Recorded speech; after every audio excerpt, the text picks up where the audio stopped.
Ever feel like you have compared your own grief or loss to another's? Me too. My hand is up. You are not alone in that. Welcome to the Parable Podcast. I'm your host, Danielle Zapchenk, and today we're going to have the first of a two-part honest conversation with my friend, Greg Bufkin. You may remember him and his wife, Cathy, from episode 79. We don't have the same types of loss, but we are definitely going to experience some of that during our life, right? Just as a trigger warning, we reference suicide. So if you are in a place with either little ears or you are just working through a tender spot right now, please feel free to move on to another episode. And there is really no guidebook how you deal with loss or grief. And so I hope today's conversation gives you perspective to help you know that a part of your story, it really affects what goes into our heart, our minds, and our soul. Here's my conversation with Greg Bufkin.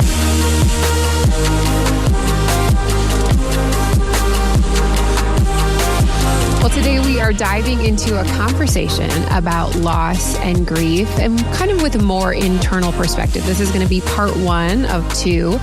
Greg, we've all experienced grief, but sometimes, at least for me, I kind of put things on a scale of what is most important. So when I hear your story, I almost place you ahead of my grief. Well, I don't know if everyone has that same feeling. So Greg and I have come up with a way to kind of have an honest conversation to look what it is as we walk through life, what we're dealing with on the inside. And in no way are we professionals, but we both feel that sharing our stories allows us to have comfort and understanding, and we know that we're not alone. So Greg, I'd love for you to start, kind of just briefly share your experience with loss or grief in your life. Well, thank you, Danielle. Before I do, I wanted to address something you just said a moment ago, and that's about putting our grief journeys or experiences on a scale and comparing. Yeah. And, people need to understand that grief comes in a lot of different forms because loss comes in a lot of different forms. So please don't compare yourself, and please then also don't compare someone, for instance, who has been through the loss of a child. Be careful not to say you understand what they've been through or what they're going through because you experienced the death of a grandparent or you experienced the death of a family pet that you were really close to. Those are things you just need to be sensitive to. Our story really and truly begins about 8 years ago, Danielle. I mean, you and I have known each other for a while now, and you know our story. But for those of you who are listening, 2015 brought a change to our world that we never saw coming. In October of that year, October the 25th to be exact, we received a phone call that every parent fears. In that phone call, we learned that our 26-year-old son, Ryan, had taken his own life around midnight that night. I received this phone call at about 7:30 in the morning. Cathy and I were away with another couple up in the mountains of North Carolina, and we were actually getting ready to pack up to go home on a Sunday morning. And we got that phone call, and our lives were shattered. That's an understatement. Yeah. There had been some issues going on with Ryan over the previous 3 or 4 days, but never foresaw anything like this being the result of those issues. So that's where our story begins. And we were very thankful and will always be thankful that God saw it coming. He had another couple that I just mentioned that were there with us. We had been friends with them for a long time. And so when we got that news, they were there with us. We didn't have to try to navigate those first few minutes by ourselves. We had a long trip home, about a 3 or 4 hour drive. And I'll tell you, it's the longest drive that we have ever made in our lives. I don't know how we actually got home. I would say without question, we knew God was there in the car with us. Cathy and I had been believers, followers of Jesus most of our lives. And that day, if you've been a believer for very long, we talk about the peace of God that passes understanding. And you don't really know what that means until you really need it. Mm-hmm. And we needed it badly in order to make that drive home. And It made absolutely no sense. It defied human logic, Danielle. But when I got in that car and started to drive away from the hotel, it was like I was enveloped in this peace that I could not explain. I honestly, at some level, started feeling a little guilty about it because I thought I shouldn't be feeling peaceful. We just lost our son. But that was God giving us the peace that we needed to make that drive home safely. Ryan was 26 years old at the time, and what added to the acuteness of that is that he left behind a 9-month-old daughter and a very sweet, beautiful young wife. And so a lot of things ended that day, but that's where our story started. Well, Greg, thank you for sharing that. And we know that you're not the only parents who've experienced a loss like that. I can't imagine, and I'm sure just the roller coaster of emotions, not only on that day, but as it continued. For myself, between our two children, Eric and I lost a baby. It was very early on, but it's just one of those things you like, oh, the human body produces a child. And it was kind of a surprise. And so you get excited and then it's not happening. You know, I was thinking about it this morning. You know, everyone has like these loss of dreams or things that they imagine are going to happen. And I do believe God has bigger plans for that. I was thinking about the loss of grandparents, not just physically, but, you know, growing up, my dad had a really hard childhood. And so that grandparent relationship was just never there. And maybe that's why I love you so much, Greg. Yeah. Am I a surrogate grandparent? It's possible, but because I have seen myself like connect with like older men. I'm like, why do I care so much about this grandparent type figure in my life? So there's that. And also I've experienced loss of friendship. And so the grieving process, while we both have experienced it, it does look different. And it's hard. It's a journey. It's very personal. And so what you said earlier too, and what I alluded to is just like sometimes I take my grief or my loss and I minimize it because I'm like, oh my gosh, I haven't lost a child like you've experienced Ryan in your life. So I think that's why we wanted to have this conversation, because it is a very personal experience. And so I'd love to know, how has the loss of Ryan affected you on a faith level? Because you said you felt peace on the car ride home, and I believe that was only because of God. Absolutely. But I mean, what did faith look like after that? Yeah, that is a good question. And I think everybody who goes through any significant loss comes face to face with how real their faith is. Mm-hmm. Until your faith is tested, in some respects, it may feel real to you, but until it's tested, you don't know whether it's going to hold or not. So let me start by saying this, Danielle. Cathy and I have often shared that had we stepped into this loss apart from a relationship with Jesus, I don't know if or how we would have survived this, because to lose a child is, I think, and this is our perspective, but also the perspective of other parents that I have also interviewed on our podcast, that it might very well be the most devastating and unspeakable loss that a human being can ever walk through. And so when we got that phone call that day, we had an incredible advantage, and that was we weren't doing this alone. Scripture records how Jesus grieved himself. Many of you might know the story of Jesus and his friends, Mary and Martha and Lazarus. And Scripture records that Jesus' friend Lazarus died. And when he was dying, his sisters sent for Jesus to come because they knew that if he came, that Lazarus wouldn't die, because Jesus could heal him.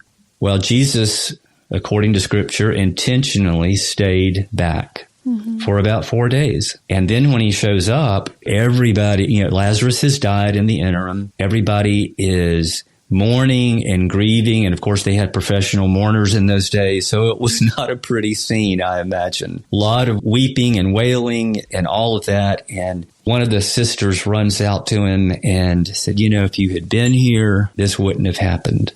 And, and Jesus burst into tears. He didn't just get a little teary-eyed. Scripture says that in the original, he burst into tears. Now, if you really stop and think about that, this is God in the flesh. Do you think that he was caught off guard by this? I think he knew what he was facing. I think he knew why he waited. And yet, he lost a friend that day. So he was grieving the loss of his friend, but he was also grieving because Lazarus' sisters were grieving. So Jesus entered into the kind of grief that we encounter every day. He doesn't know it from far away. He knows it because up close and personal, he walked through it himself. And so for Cathy and me that day, as hard as it was and as heart-wrenching as it was, we had the presence of God in us through the Holy Spirit. And he is how we walked out our grief journey. Did that make it easy? Oh, absolutely not. Yeah. No, there is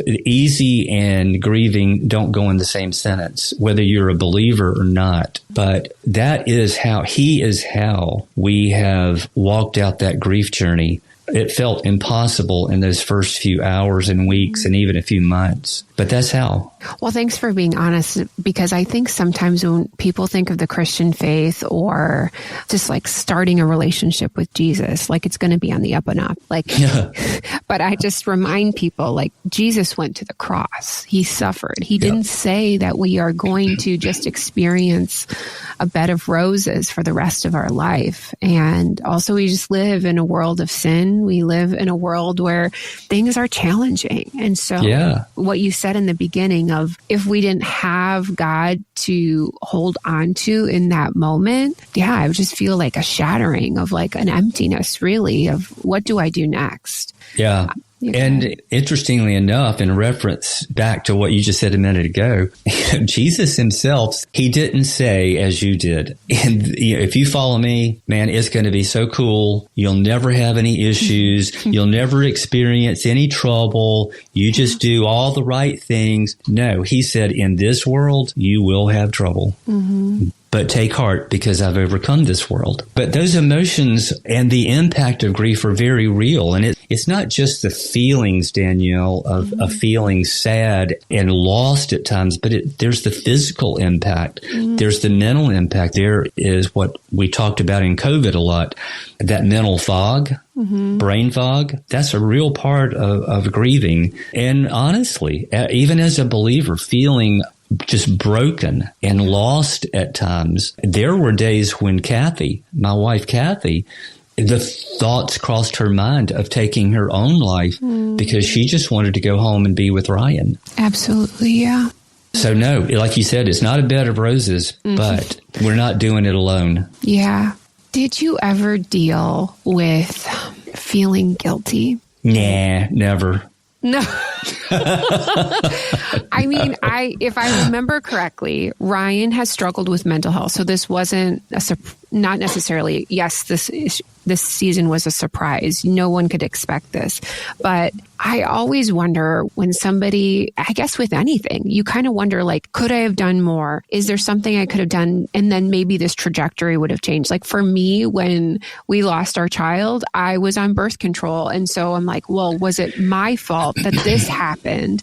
And I struggled with that for such a long time because I'm like, well, what if? And I do believe that's kind of like the sense of Satan just kind of getting in our brain and helping us distract ourselves from our Father and holding tight to him.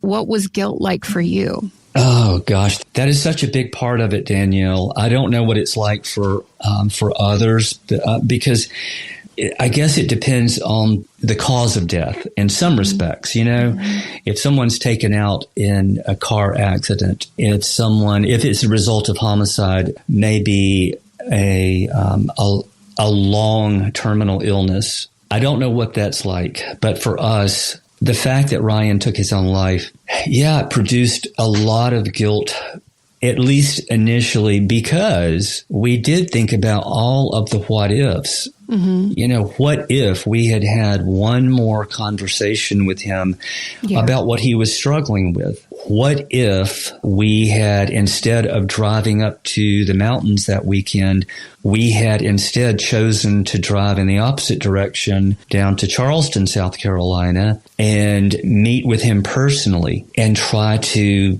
talk with him if he would have talked with us about it. Not everybody is willing to open up about what's going on in their lives with their parents once they're married, that you don't share everything. And even if we had, and there are a lot of other questions with fill in the blanks, but even if we had, God eventually brought us around to understanding that there were no guarantees that had that happened, that it would have changed the outcome. We don't know that because we don't have the ability to see the future. But as parents, you do wonder about all of those things. You wonder if there was something in their childhood that changed the trajectory of their lives. And I will say, being transparent, because there are people listening today that are dealing with things in the death of their child or even in the death of a spouse, things that maybe you haven't shared with anybody else. We discovered, I guess it was probably 3 years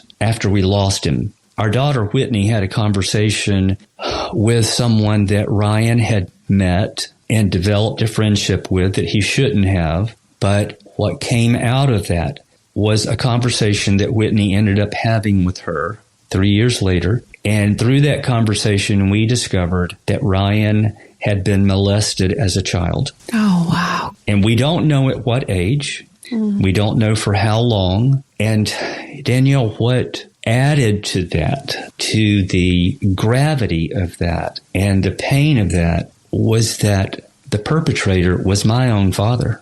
Oh my gosh, Greg, I'm so sorry. Ryan's grandpa that he should have been able to trust. And we discovered that it had happened to his cousins as well. And we have since discovered that it happened to our daughter that we didn't know about until 6 months ago. If you look at the statistics surrounding children who have been molested, a lot of times the manifestations of that pain that they endured, the heartache that came out of that, the fear that came out of that, the impact doesn't generally start manifesting until the late teens, sometimes even later in life. This is something that Cathy and I struggled with for actually a good while throughout his mid to late teenage years, was that some of Ryan's characteristics began to change and we couldn't put our finger on why. And we just kind of, to a large extent, contributed that to him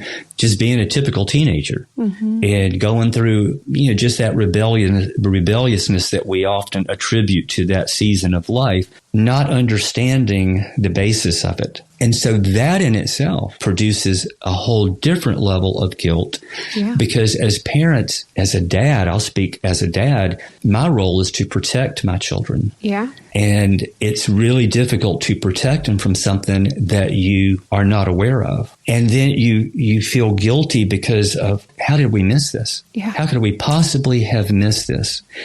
And we understand logically that most often when that happens, the perpetrators will frighten the children. They will threaten them by threatening their loved ones. Yeah. If you tell anybody, then I'm going to harm your loved one, whoever that might be. So for us, in some respects, when we got that news that day, it was like losing Ryan all over again. So that's a long answer about guilt. But yes, I think all parents deal with grief at some levels. In the juxtaposition of grief, there is this beautiful season of forgiveness. It's a long journey and it is complex because you just said like there's different layers of that. Right. So even in that most recent situation, what you just learned about Ryan's and Whitney's childhood, how has that influenced your way to forgive not only yourself, to forgive your dad, to forgive Ryan for not mentioning it as a child? Because you're just like, I want to protect you. How do you forgive? I think that's something that we all deal with. It's at some level, whether you've lost a child a lot of different areas of life, we face the challenge of forgiveness. And at the heart of it, Danielle, you and I both know this. If you are a follower of Jesus, he commanded us to forgive each other. We've been forgiven a lot. So who are we not to forgive if God has forgiven us through Jesus? So we know that it's not optional. But I think one of the big problems that comes about when we hold on to those hard feelings of unforgiveness is that we have a tendency to look at things like that. I think in our culture, I think even in the Christian community, is too much of an emotion instead of a decision. Does it produce emotions? Oh, absolutely, because there's a range of emotions involved in that. But I would equate unforgiveness to be sort of like drinking poison, a fatal poison every day, just a little bit, not enough to kill me today and not enough to kill me tomorrow. But if I just keep drinking a little bit of it, eventually along the way, it's destroying me on the inside, my internal organs, little by little. And eventually, if it's not addressed, then it will have its final say-so, and it'll kill me. And I think forgiveness is a lot like that, Danielle. It really and truly is a choice, not an emotion.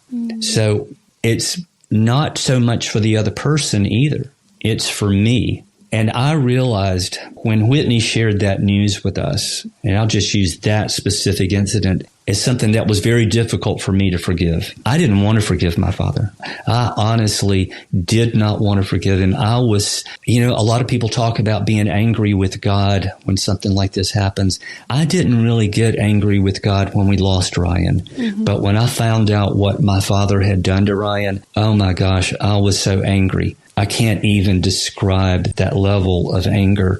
And my father was dead at that point in time. So I can remember driving to work, and I traveled a lot. I still had a territory that gave me 2.5-hour drives. And let me tell you, that turned those drives into some very long ones. I had a lot of time to think and to feel and to pray. I had to choose. I can remember where I was, just telling God, I don't want to do this. I do not want to forgive my father. But I know if I don't, it's already eating me on the inside.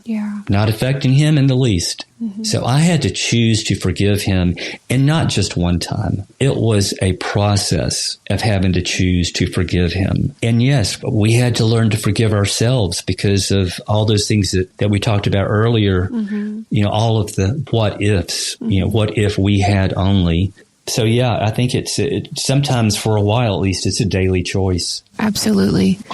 I was just telling you this last week, and I was at a women's retreat, and it was talking about having a well-watered life. And we had this picture of this tree, one with its roots. There were no leaves whatsoever. The other one with their roots was well watered, and it was flourishing with all these leaves. And we talked about what are those roots? What are those things that are holding us back? What are those questions in our mind? And when you were talking about forgiveness, when you choose not to do that, it eats away at you, and you become withered and depleted, and it becomes a disease, really. Yeah. And you kind of wonder, why is this one choice of not acting in forgiveness towards either myself or others? Why is it affecting my work? Why is it affecting this? And I really believe our faith and forgiveness, there's a much studious word to this, but it's holistic. That's it. Yeah. It's holistic in our who we are as our being. It affects every part of us. It affects our decision. And so if we're not choosing to go down to the roots, whether that's forgiveness, whether that's guilt, whether that is something that has been done to us or we've done ourselves and we feel that shame, we can never move past, because we're just going to be captivated into this place of just pain Yeah, that is so true. It really and truly, by not making a decision to forgive, it's like being imprisoned by that circumstance, and you have the key to get out of that prison, and yet it's like just laying that key to the side and never picking it up and choosing to believe that if you use that key, you can step out of that prison. We have the ability to forgive. Mm-hmm. And sometimes it's like other things in life. If we make the choice, and that involves our brain, not just what we call our heart or the emotional aspect of it, but when we choose to forgive because we know that's what Jesus told us to do, even if it doesn't make sense, once we do it, we experience the freedom and the emotions follow.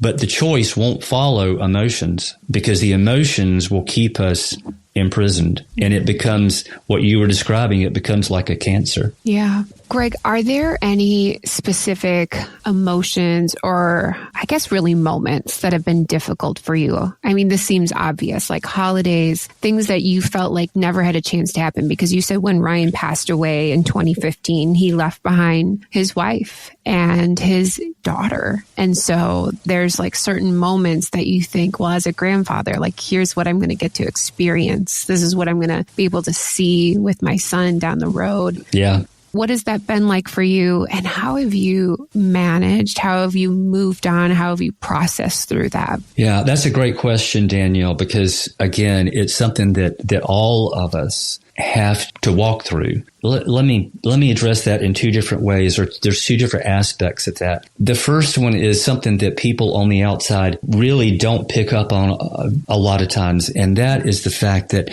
someone who has walked through a season of grief like that, or is walking through that season of grief, there is an entire year of firsts.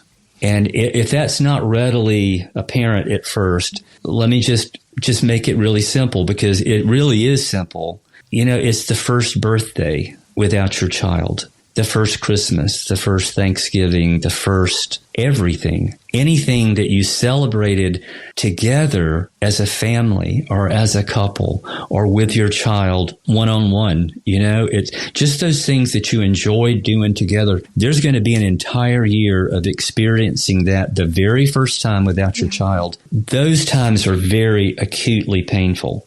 And, you know, in our culture, we talk a lot, we laugh a lot about, well, you know, if something's painful, just rip it off like a Band-Aid. Well, there are times like that on your grief journey, and I'll address that secondly. First, that year of firsts, those are things that you see coming. Mm-hmm. I mean, you know that Christmas is coming, you know when your child's birthday is. So, you know, when you start getting close to that, there's this apprehension and there's some anxiety and some worry about how you're going to get through it, how you're going to process through that, because you feel like you've already been through enough pain. And now you're going to have to face their birthday. You're going to have to face whatever it is. And so it's like somebody slowly peeling a Band-Aid off of a very significant wound over the course of some days or even weeks. And so it brings back some of that early acute pain. Now, what I referred to a minute ago about experiencing that ripping off the Band-Aid effect, those are the things on your grief journey that catch you by surprise. I call them ambushes, where you hear a song, and it's a song that your child loved, a song that your child shared with you because it meant something to them. And maybe you open a drawer, and there's something that your child made for you in preschool when they were 3 years old, and they had written it, you know, with their own little hand. Things like that you don't expect to see or hear or feel. It maybe you open a closet, and there's the scent of their cologne. And it's like, oh my gosh, it will almost bring you to your knees. Oh, I'll give you an example of something that just happened last week. Cathy and I were at Lowe's, the home improvement store that is. And so we're walking in, and we come face to face with Ryan's friend, Trey. Trey was Ryan's best friend, and we had not seen him, I think, since Ryan's funeral. And for us, it was like, it just sort of took our breath away seeing Trey. Yeah. We've got a picture at home, in our home, of Ryan and Trey. They were just good buddies. And so those connections like that are connections that somebody has with our son that are instant connections for us. And I can remember, we hugged him as we walked away. And as Cathy and I were getting a little bit further away, it was like we were quiet for a couple of minutes. And then it was like, oh my gosh, just seeing Trey brings back this flood of memories and emotions that we weren't necessarily prepared for. And it left us feeling, just a little bit weak-kneed. That's kind of what it's like in everyday life. But, Danielle, also, I want to be very clear too in saying that's not how we live our lives every day. We're not consciously in a state of grief every day. Mm-hmm. Being down and depressed and just feeling that loss all the time because of our relationship with Jesus. On our grief journey, which will last for the rest of our lives, we also experience this incredible joy and peace, the peace that we talked about earlier. We experience just a full, rich life now. Yes, we'll always have those. We'll carry the scars of having lost Ryan. And yes, there will be times in our lives when, just in the course of an everyday event, like going to Lowe's, something might touch that scar and it might be a little bit sensitive. But God has healed that very acute phase of our grief. So yeah, that's just a sort of a glimpse of what it's been like for us. I think also just like the waves of how grief work, like in an ocean, like it's God is with you. And at certain times you're going to feel this, because if we felt it like a tsunami all at once, which I'm sure we feel that, but he's just like so good and generous to be careful with our hearts. It's because we're like learning in different seasons. We're understanding maybe our connection with him or what's happening. Like it was probably a beautiful experience to see Trey. Oh, it was. But also at the same time, just to know how far God has brought you and Cathy through this as well. That is so true. Cathy and I are so blessed. Life is, I can say this now, Danielle, 5 years ago, 6 years ago, I don't know if I could have said it with this much conviction, but our lives are so good. We've been through the worst, and I think it gives you perspective that when you've been through the worst, it puts everything else into perspective. Because as you said at the beginning, it affects every aspect of your being and who you are. Absolutely. When you were talking, I was just curious. Did you feel like you had to hold it together? Like you had to be the rock for Cathy. You had to be the rock for Whitney. Or did you just I can't do that? Yes and yes. So yes, as a dad and as a husband, I see it as my role to not only support, but to protect, as we talked about earlier, to be there for them, to walk with them through this because they're carrying grief as well. And it's not because I have this superhuman ability to do something that they can't do. It's just, it's who I am. And it's who I am because of who lives in me. It's because of my relationship with Jesus. And I felt that way, yes, but also at the same time, there was an understanding that they also have God's Spirit living within them. So what I had, they also have and had available to them. I could not be who God is supposed to be for them, but I could be his representative to them. I could be a good listener. I could be there to help them with physical things that needed to be done. I could be there to just simply to offer my presence, just like Cathy offered her presence to me. It was a lot harder for Whitney, our daughter, because she was married at the time and had a young child too. But yes, I did feel all of that, but I didn't carry a weight that was unbearable, Danielle. And that's what I want people to understand, because Scripture even talks about, I think it's in 1 Thessalonians, that we don't grieve like those who don't know, this, and I'm paraphrasing, like those who don't know Jesus, because we have been comforted by the one who is able to comfort perfectly. And so we grieve, but we grieve with this hope that we will see Ryan again one day and be reunited with him one day, because we know that Ryan was a believer as well, because he initiated that conversation with me when he was 5 years old. I didn't go to him. He came to me, and we had that conversation. He had a conversation with our pastor, and he went on to be baptized. And so we have the absolute knowledge that we will be reunited with him one day. Yeah. And so very thankful to know that.